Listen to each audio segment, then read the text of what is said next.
Boa noite, meu nome é Diego. Vou falar aqui sobre o tema Evolução Histórica da Gestão de Pessoas na década de 1930 a 1945. Os componentes da minha equipe são Márcia Vieira, Pedro Vinícius e Daniela Câmara, como demonstrado aqui. Vamos voltar aqui.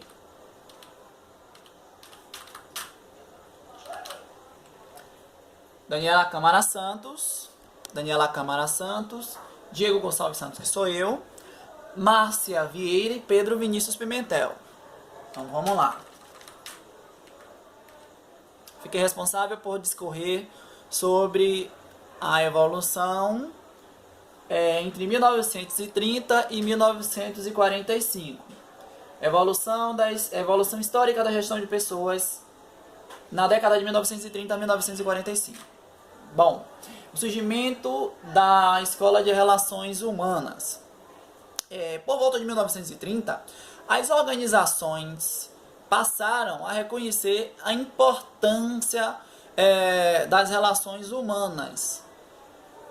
É importante lembrar que o objetivo dessa experiência era o de estudar a influência da iluminação na produtividade e os índices de acidentes e de fadiga, né? Aconteciam muitos acidentes e ocorria muita fadiga. Isso acontecia porque os operários eles tinham uma carga horária muito extensa, não havia um limite imposto e muito pouco também não havia,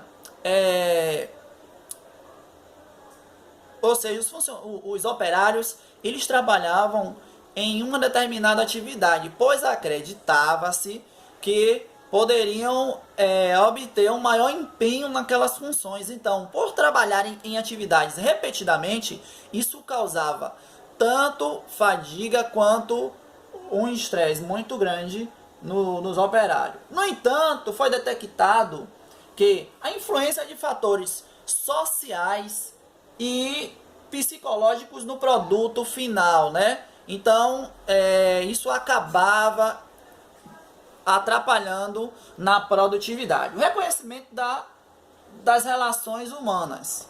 Bom, a Escola de Relações Humanas é um conjunto de teoria administrativo que ganhou força com a Grande Depressão criada a partir da quebra da Bolsa de Valores entre 1929 e com a grande crise, as verdades até então aceitas são contestadas na busca da causa da causa da crise, né? Houve também a necessidade de humanizar e de democratizar a administração. A iniciar o processo de integração de indivíduos no trabalho em substituição lenta das relações cada vez mais impostas, trazidas pela administração científica. O advento do homem social.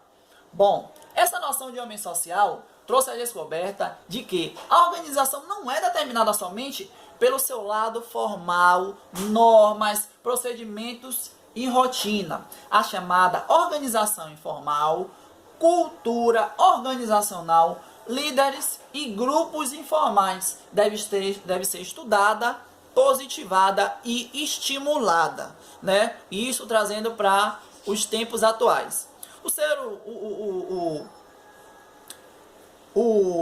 ser humano, nessa época, ele passa a ser tratado como um recurso e não como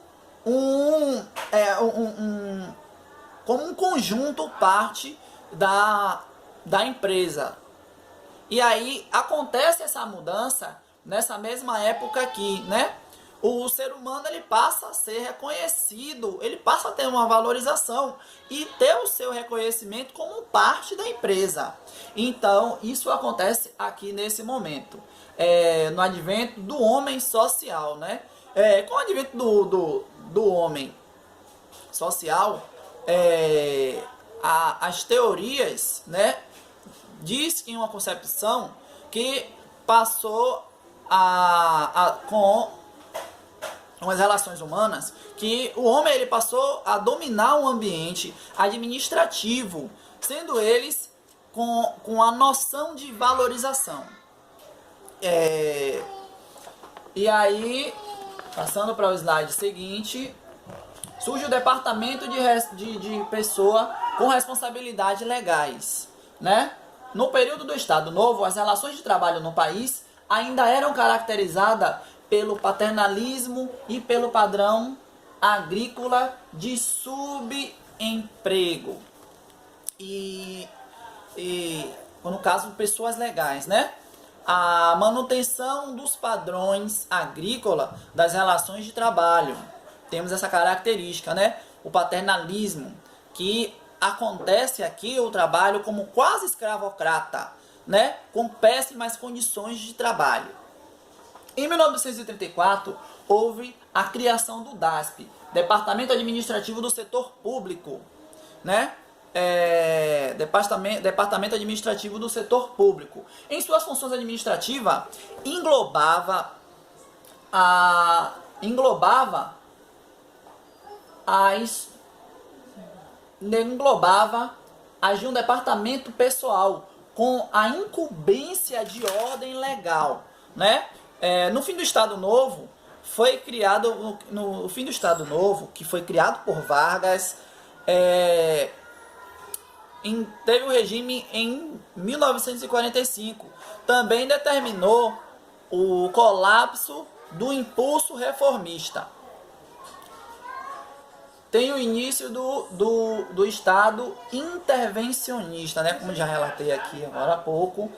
Após a Constituição de 1934, predominou o modelo clássico baseado em uma burocracia, que Marcelino, 2003, chamava de modelo weberiano, né?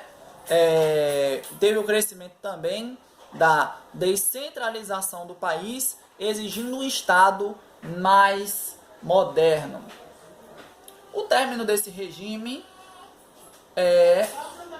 teve o seu término em 1945 e a industrialização do país em 1995. As organizações privadas criavam seu departamento de relações industriais para as noções com sindicatos e governos. Afirmavam que na década de 1950 o surgimento dos polos industriais, especialmente o do ABC Paulista, trouxe às organizações a preocupação com a eficiência e o desempenho. Bom, essa foi a minha parte. Muito obrigado, boa noite. Boa noite. Tchau, tchau.